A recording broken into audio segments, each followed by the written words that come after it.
ఎలా ఉన్నారు? బాగున్నారా? ఎప్పుడొచ్చారు? రండి రండి కూర్చోండి. ఇంట్లో అంతా బాగున్నారా? మంచినీళ్ళు తీసుకోండి. పెద్దవాళ్ళు బాగున్నారా? ఆరోగ్యం అంతా బాగుందా?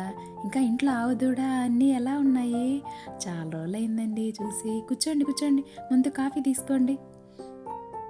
అలాంటి మాటలన్నీ విని చాలా రోజులు అవుతుంది కదా. అసలు మరుగున పడిపోయాయండి ఈ మాటలన్నీ విని. అసలు సందర్భాలే లేవు. బాగున్నారా, ఎప్పుడొచ్చారు అన్న మాటలు వినడానికే అసలు అవి లేవన్నమాట ఆ మాటలంతా. అందుకే ఎప్పుడన్నా సందర్భం వచ్చినప్పుడు అలా కలిసి అందరం కలిసి జాలీగా ఒక దగ్గర చేరి ఇలా చక్కగా భోజనాలు చేసి ఇలా అందరం కలిసి ఒక దగ్గర ఉండి చేరి ఇలా భోజనం చేయడం వల్ల కొంచెం బాగుంటుంది కదండి, ప్రశాంతంగా ఉంటుంది. నాకైతే ఇలా చాలా ఇష్టం. అది మా మా తమ్ముడోళ్ళు వీళ్ళందరూ, అంటే ఇంకా మా పిన్ని మా అక్క వాళ్ళు అందరూ వస్తారు కదా. ఖచ్చితంగా ఇలా అందరం ఒక దగ్గర చేరి సరదాగా అలా భోజనాలు వండుకొని అందరం ఒక దగ్గర కూర్చొని ఇలా భోంచేస్తే చాలా సరదాగా ఉంటుంది కదండి.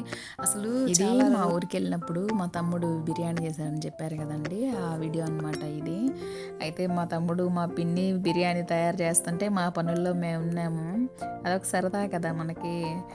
మా అక్క వాళ్ళతో అందరితో మాట్లాడుతూ ఉంటే మా పిన్ని మా తమ్ముడు అయితే బిర్యానీ ప్రిపేర్ చేసేసారనమాట. ఇంకా అందరం కలిసి కూర్చొని తిన్నారు. అందరం కలిసి ఒకే దగ్గర తిన్నాము. అప్పుడు కార్తీక మాసం అవడం వల్ల నేను టేస్ట్ చేయలేదండి, కానీ అందరూ చెప్పారు చాలా బాగా చేశాడు. నిజంగానికి వాడు నాన్ వెజ్ బాగా చేస్తాడనమాట. సూపర్గా చేశాడు. అందరూ మంచిగా చేసావు అని చెప్పారు. అందులో బాస్మతి రైస్ కాకుండా మామూలు రైస్తో చేశాడు కదా, ఇంకా బాగా వచ్చిందంట. ఇలా ఇలా ఈసారే కాదులేండి, ప్రతిసారి దమ్ బిర్యానీ బాగా చేస్తాడు. ఈసారి వెళ్ళినప్పుడు ఇంకా వీడియోలన్నీ కవర్ చేసుకొని వస్తాను.